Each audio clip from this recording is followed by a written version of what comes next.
वीतरागता और हितोपदेशा, ये जिनेंद्र भगवान के लक्षण या गुण है।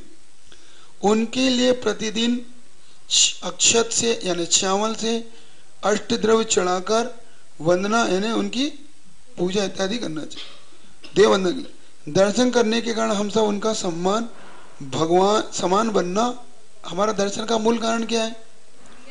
भगवान बनने के लिए हम करते हैं ये। अब विशेष देव वंदना क्षेत्र भक्ति और पंचभक्ति सहित करते हैं। अब देखो यहाँ पे महाराज ने भी खोल दिया कि अगर आपको देव वंदना करना है तो चेत भक्ति पूर्वक करो। चेत भक्ति पूर्वक करने से आपके लिए वह सही वंदना मानी जाती। अगर आप सही मूल करना चाहते हो तो करो, तो चेत भक्ति सीख लो। चेत भक्ति आपको सिखाई थी ना, हाँ, तो आप लोग भी सीखो। हाँ, और पंचमहाभक्ति सीख लो। दो भक्ति कुछ नहीं है, 10-15 दिन में याद हो जाती है और बहुत अच्छे से याद होगा। इतना अच्छा लगता है उसको पढ़ने का, एक मन को संतोष भाव होता है कि हम सही मायने में भगवान की वंदना या भक्ति में लगे हुए। तो अगर उसकी सही वंदना देवंदना आप लग जाओगे तो आपको आ जाएगा, और आप चाहोगे तो उच्चारण करा देंगे आपको उसका, कल देख लेंगे उसका उच्चारण करा देंगे ताकि आपको याद हो जाए। कल उसकी फोटो कॉपी इत्यादि करवा लेंगे, या आप पुस्तक है अपने पास, फोटो की जरूरत नहीं पड़ेगी, आपके पास मोबाइल रहता ही है, उसमें क्लिक कर लेना, आपस में कर लेना, एक दूसरे को भेज देना, ठीक है। तो अब इसके अतिचार क्या क्या है? तो देववंदना के अतिचार देखो, विशेष रूप से अपन आपके लिए जिनवाणी में तो दिए ही है, 32-33 अतिचार दिए ना उसके। भाई कान का मेल निकालना, थूक उचटाना, नाक इत्यादि में हाथ डाल लेना, पैरों में हाथ लगा के शास्त्र को छूना, द्रव्य इत्यादि का गिराना, पुस्तक के पन्ने मोड़ देना, है ना, और आंख इत्यादि का मल निकाल के करना, चटाइयों को तोड़ना, और बिना पैर धोए मंदिर में प्रवेश कर जाना, है ना, और वहां पर बाल इत्यादि खोलने करके आना, ये सब अतिचार देववंदना। मतलब ये नहीं होना चाहिए। कोई भी व्यक्ति सात्विक रूप से आना चाहिए। जब हम पढ़ रहे हो तो कोई हमारा हाथ पैर कहीं ना लगे, मतलब हाथ धो के फिर अच्छे से पोंछ के फिर उन हाथों को शरीर के कहीं अंगों पे ना लगाएं। बहुत से लोग ऐसे पैर करके ऐसा करते रहेंगे, कान में उंगली डालते रहेंगे, अथवा आंख का ऐसा मल निकालते रहेंगे, अथवा थूक से पन्ना पलट देना, अब आदत होती है ना वो से ऐसा करके पन्ना पलट देना, ये भी शास्त्र का अतिचार। तो ये तो मुख्य रूप से कोई भी जयनंद भगवान के सामने अगर दर्शन कर रहा हो तो, और विशेष ध्यान रखो, निश्चय करके ही प्रवेश करना चाहिए। उस दिन हम लोग उसमें आचार शास्त्र में पढ़ रहे थे, जो कि मुनियों का लिए आचरण का पूरा हो दिया है। तो मुनियों के लिए भी उन्होंने कहा कि ये भी अतिचार है, अगर आप निश्चय करके प्रवेश नहीं करते, उस जगह पे अगर जा रहे हो आ रहे हो तो अस्य से, और प्रवेश कर रहे हो तो निश्चय, और वहां से जा रहे हो तो अस्य, ये करना ही चाहिए। तो आप लोग को भी ध्यान रखो, जहाँ देववंदना इत्यादि करना हो तो वहां पे निश्चय कोई बात नहीं, कहीं से बोल लो, मंदिर प्रवेश वहीं से माना जाता है, वहां बोल लो, अथवा जहां से हम प्रवेश कर रहे हैं मंदिर के अंदर वहां कर लो, तो घंटा बजा से पहले कर लो। आदत में वो निश्चय ओम जय जय करके फिर वो घंटा बजाते हैं ऐसे। तो ये करने से हमारे अंदर जिनेंद्र भगवान के प्रति हमारी जो अतिचारिता लग रहे, दोष लग रहे, वो दूर होती।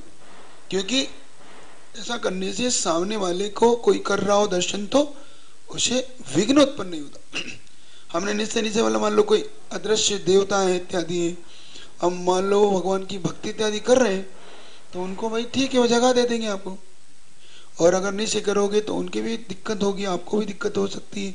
अथवा आप किसी के सामने खड़े हो गए, आप पीछे से वो देखे रहे, देखो ये हमें दर्शन नहीं करने दे रहे, बहुत लोग होते ना, आप पीछे पूजा कर रहे सब लोग और एकदम आके ऐसे हाथ जोड़ खड़े हो गए। अब खड़े हो गए, अब वो लगे अपने, अब आप तो लगे भक्ति में, अब पीछे वाला बेचारा उसको हो रहा है कि देखो हमें भगवान नहीं दिख रहे, हम पूजा कर रहे हैं, हमें तो अच्छा मन नहीं लग रहा, क्योंकि जब तक भगवान दिखते नहीं उसकी मन लगता नहीं। तो इसलिए आप लोग को विशेष तौर से ये ध्यान रखना चाहिए कि कभी भी अगर कोई भी अगर कर रहा हो दर्शन तो उसके सामने मत आओ, उससे थोड़ा सा दूर से दर्जा हट के दर्शन करो। कैसे? बिल्कुल। और अगर करना है आपको भगवान के सामने तो फिर उसके पीछे खड़े होके करो, मतलब पूजा करो उसके इधर खड़ो, पीछे तो कोई दिक्कत है नहीं। आपको मतलब सीधे दर्शन करना है या फिर वेदी के उल्टे सीधे हाथ पे उधर से दर्शन करो, ताकि भगवान को सामने वाले से कोई देखना चाहे तो एकदम देख सके। ये तो ये अतिचार। पूजन भजन मंत्र इतनी जोर से बोलना कि दूसरे को डिस्टर्ब हो जाए। और बहुत से लोग ये करते हैं कि मान लो कोई पूजन कर रहा है तो वो बहुत जोर जोर से चिल्ला चिल्ला के करने लग जाता है, और वो आप इतनी जोर जोर से करोगे तो सामने वाले को कितना डिस्टर्ब होगा। और वो सोचता है कि भैया मैं कर रहा हूँ, मैं भूल भी जाते हैं बहुत लोग। अब पढ़ते पढ़ते उनके याद ही नहीं, उनकी लाइन बोलने लग जाते, फिर कहते नहीं नहीं ये तो अपन गलत बोल गए। जल चढ़ाने वो चंदन चढ़ाने लग जाता है? होता है आपके साथ? तो आप दूसरे के तो नहीं करते ऐसा? ये तो आपको ध्यान रखना है अपनी आवाज पे। हाँ, दूसरे की आवाज पे तो अपन ध्यान देते हैं। हाँ नहीं, अगर मान लो 2 लोग हैं और 20 लोग हैं, वो 20 सामूहिक करो तो फिर 2 की गलती है, फिर उन्हें थोड़ा सा साइड से अपने हिसाब से करना चाहिए कि भाई अपने हिसाब से करना है तो फिर। लेकिन अगर 20 लोग अलग अलग करें और 2 लोग चिल्ला करें तो गलती है 2 की, फिर कि आपके कारण 20 डिस्टर्ब हो रहे और 20 लोग कर रहे हैं तो वो तो भक्ति से करेंगे, क्योंकि वो मौन से थोड़ी कर लेंगे, उनका तो भक्ति से करना ही चाहिए। क्यों? 2 वालों की क्या गलती है? हाँ, इधर भी दो उधर भी। भगवान के सामने जाप करते हुए आंख बंद करके करना चाहिए, भगवान को देखते हुए जाप करना चाहिए। अगर आपको नींद नहीं आती है तो आंख खोल के, मतलब आंख बंद करो, और नींद आती है तो खोल के करो, है ना। मतलब वहाँ आंख बंद कर रहे हो और आप झटके खा रहे हैं, माला गिर रही पड़ रही है, तो फिर भूल रहे हो, कहीं दाने कहीं के दाने कहीं खींच दिए, तो फिर आप खोल के करो।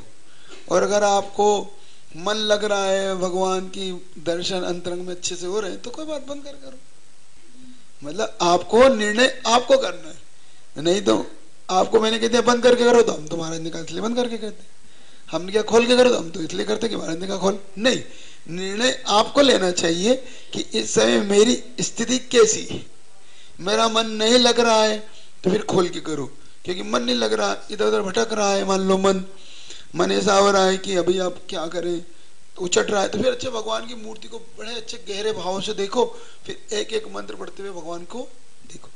क्योंकि आचार्य महाराज जी ये कहते थे कि मान लो आपको सामयिक इत्यादि में प्रमाद आ रहा है तो फिर थोड़ा सा आप पुस्तक इत्यादि को खोल के उस नमोकार मंत्र की इत्यादि का अच्छे से भक्ति पूर्वक जाप करो। कोई बात नहीं, प्रमाद आ जाता है कभी कभी, या आहार के बाद एकदम विशेष तौर से आ जाता है, सुबह शाम तो फिर भी अच्छे से हो जाता है। अब आहार के बाद एकदम अन्न जब जाता है तो अपना साइंस भी कहता है कि हमारी सारी क्षमता, ब्लड की क्षमता पेट की ओर जाती है, तो हमारा रिक्त मस्तिष्क उस ब्लड से रिक्त होता है, रिक्त होते ही वो फिर सुप्त होने लगता है, मतलब उसमें आलसी बनाने लगता है। और जब हमारा ब्लड उसके ऊपर मतलब ऊपर जाता है नीचे, तो फिर अपने आप ही मस्त एक्टिव रहता है। तो एक्टिव रहने के लिए फिर अलग प्रकार की व्यवस्था है, और नहीं है तो फिर इसलिए भी प्रमाद के लिए आचार्य महाराज कहते हैं सावधानी रखो। आता भी है तो ये भी कहते हैं आचार्य श्री, मान लो आप सामयिक बैठ गए, अब अपन ने देख लिया कि हम 12 बजे बैठे और हमने देखा कि हमारा प्रमाद आ गया 10-20 मिनट का आ गया, कोई एक झटका सा नींद का आ गया, तो आप 20 मिनट छोड़ के पूरी सामयिक करो। चलो कोई बात नहीं, 20 मिनट आप छोड़ दो, अब पूरी 1 घंटे की फिर से करो। जो के 20 मिनट आप छूट गए उसको सामयिक में मत गिनो, तुम तो उसको भी सामयिक गिनो, ये गलत बात, वो प्रमाद में गया ना समय, उसको छोड़ दो। आचार्य महाराज तो यहां तक कहते थे, मान लो 5 माला का नियम ले लो कि सामयिक में पूरी 5 माला पूरी करूंगा, मान लो 3 माला करी और चौथी माला में आ गया तो फिर से 3 माला करके 5 माला पूरी करो। 5 माला और आधी माला, 4.5 माला, 4 माला और आधी माला, फिर आ गया तो पूरी 5 करो। हाँ, ये नियम था संघ में, साधुओं के ऐसे नियम दे दिए थे। कि मान लो प्रमाद आता है महाराज बहुत, कोई बात नहीं, 5 माला करके ही उठना है तुम्हें, तो भले ही स्वाध्याय में ना हो तो मत आना, लेकिन जब जब प्रमाद आए तब तब उस माला को छोड़ देना और फिर से 5 गिनना, 1 2 3 4 5, क्योंकि आयुर्वेद का नियम भी ऐसा ही है।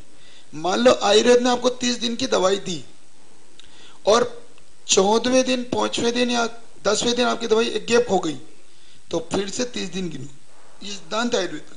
वो कहता है आपका रोग तब ठीक होगा जब 30 दिन लगातार लोगे।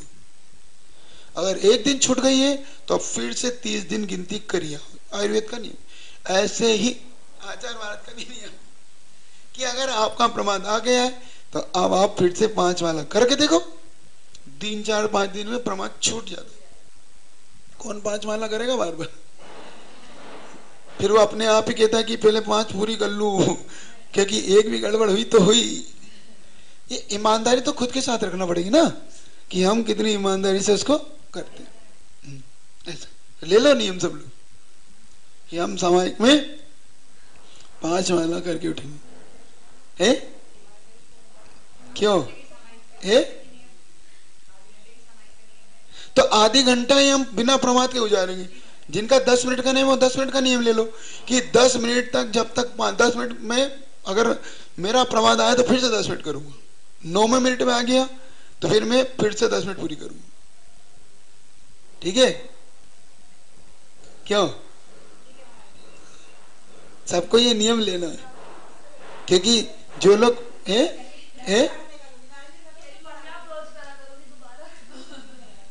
अच्छा है तो लाभ होगा ना। अब जो पीछे लेके चलेंगे जो लोग, उनको भी नियम देंगे। और क्या, तिबार आगे तिबार करो, उससे क्या मतलब? तो जो पीछे इत्यादि लेके चलना चाहते हैं उनको भी देंगे नियम 10-10 15 मिनट का। लेना चाहते हो आप, पीछे लेके चलना चाहते हो महाराज जी लोग की, आप थोड़ी। जो लोग पीछे नहीं ले पा रहे, दे पा रहे, जो बच्चे लोग हैं, शादीशुदा नहीं है, तो वो पीछे लेके महाराज की लेके चलना चाहते ना, तो चलना चाहते हो है? हाँ, नियम तो हार्ड है उनके, तो फिर ठीक है ना, जो ले लेंगे उनको दे देंगे। हाँ, तो सोच लेना। तो इस प्रकार से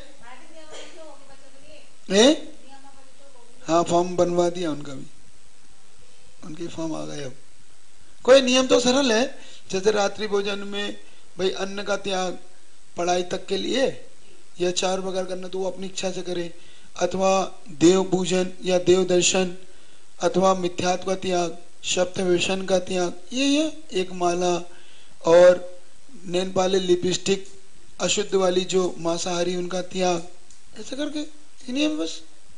और कोई से नियम थोड़ी और कोई। और पढ़ाई तक ब्रह्मचर्य का नियम, ऐसे भी पालते ही बच्चे, तो पढ़ाई इत्यादि तक अपने उससे रहो सात्विकता से बस। और क्या, मोबाइल का रख देंगे उसमें कि मोबाइल कितने घंटे चलाएंगे, है ना। धर्म के लिए छूट दे देंगे, पढ़ाई के लिए छूट दे देंगे, और अपने अन्य कामों के लिए हैं बस। धर्म के लिए भाई दे देंगे कि थोड़ी बहुत 2-3 घंटे ज्यादा मत चलाओ, धर्म के लिए भी चलाओ तो 2 घंटे चलाओ।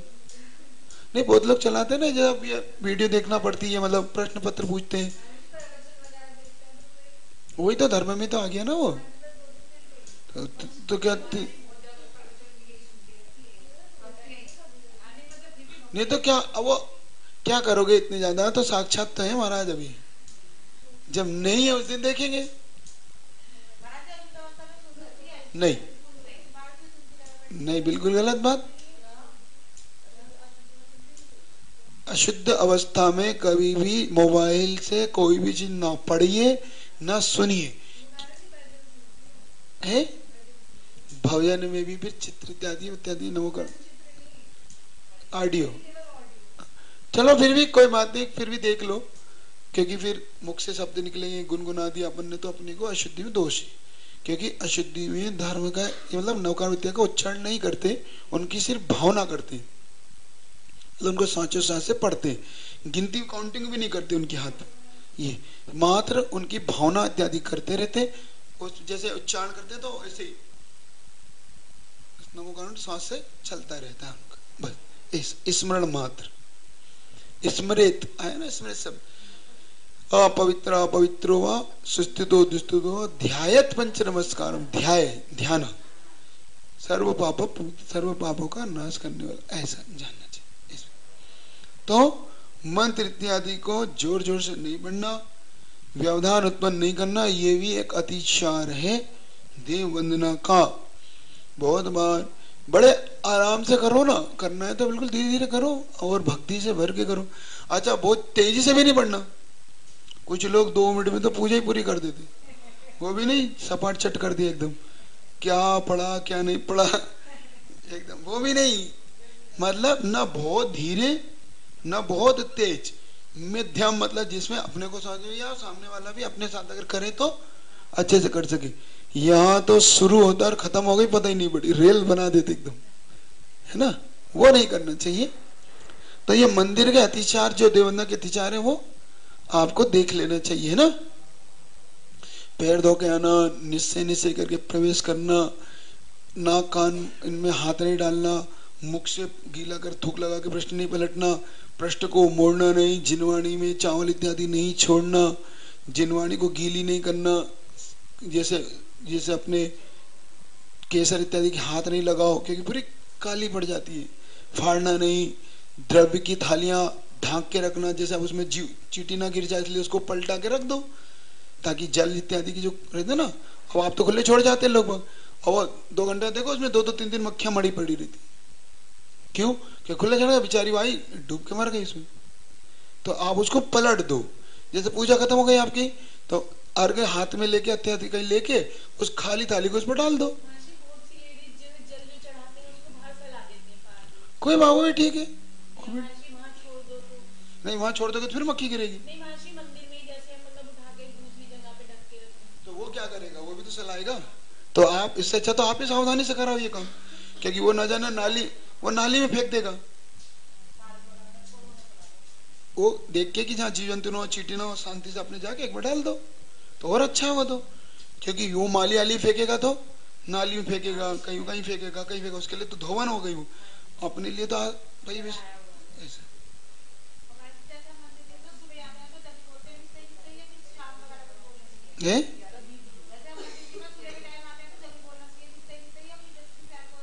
जब भी आओ मंदिर में, जब भी प्रवेश करो, संत भवन में जब भी प्रवेश करो, जिनवाणी भवन में प्रवेश करो तो निश्चय नहीं से, या आचार्य ने तो यहाँ तक कहा है कि मान लो आप किसी ऐसे स्थान में, खंडर है, जंगल है, वन है, कोई नया मकान है, वहां भी निश्चय से प्रवेश करो, क्योंकि वहां पर भी कोई ना कोई हो सकता है, इसलिए कह रहा हूं। हाँ, क्योंकि अब वहां कोई मानी महाराज है, दर्शन करने तो कोई भी आ सकता है उनके, और खंडर में भी कर सकते हैं ना, खंडर है, वन है, खाली घर है, कोई पुराना घर पड़ा हुआ है, वहां भी इनका प्रवेश हो सकता है, क्योंकि खड़े रहने लगे वहां पर निश्चय निश्चय करके, तो फिर कोई दिक्कत नहीं। ऐसा तो आज्ञा मांग के करना चाहिए हमेशा, निश्चय निश्चय करने से आपको सुविधा हो जाती है। थोड़ा सा अगर थोड़ा सा अपन शुरू से चिंतन करके चले ना इसमें, तो आपको बहुत सारा व्यवस्थित व्यवस्था बन जाती है। इस प्रकार से जीव की अतिचा। अब जीव दया इत्यादि संसार में जितने भी जीव उनका कष्ट करना, दूरों को दूर करना, कष्टों को दूर करना, जीव दया क्या कहलाती है? जो जीव कष्ट में है, संसार में जो लोग दुखी है, कष्ट से पीड़ित है, उनके दुख को दूर करना, ये भी एक प्रकार की जीव दया मानी जाती है। क्या मानी जाती है? जीव दया। तो जीव दया इस प्रकार से उन जीवों के प्रति हमेशा पीड़ा, अब कैसे दूर करना? मन से, वचन से, काय से। मन से उनके प्रति अच्छी भावनाएं रखना कि हे भगवान इनके दूर हो जाए, वचन से उनको अच्छे वचनों से उनको सांत्वना इत्यादि देकर, और काय से हम कुछ सेवा इत्यादि वही इत्यादि करके जो कर जाता है वो मार्जन काय से। इस प्रकार से अब इसके अतिचार कल देख लें आपके 4:30, ठीक है। जिनवाणी के ज्ञान से सूझे लो कालो, सो वाणी मस्तक धरो सदा दो, हे जिनवाणी भारती तो हे ज्योति।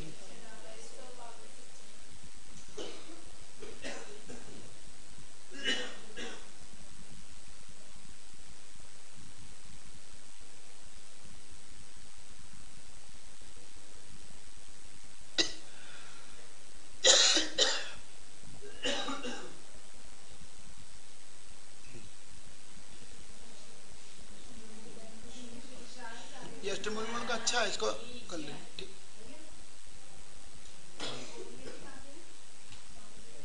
ऊपर होंगे ऊपर।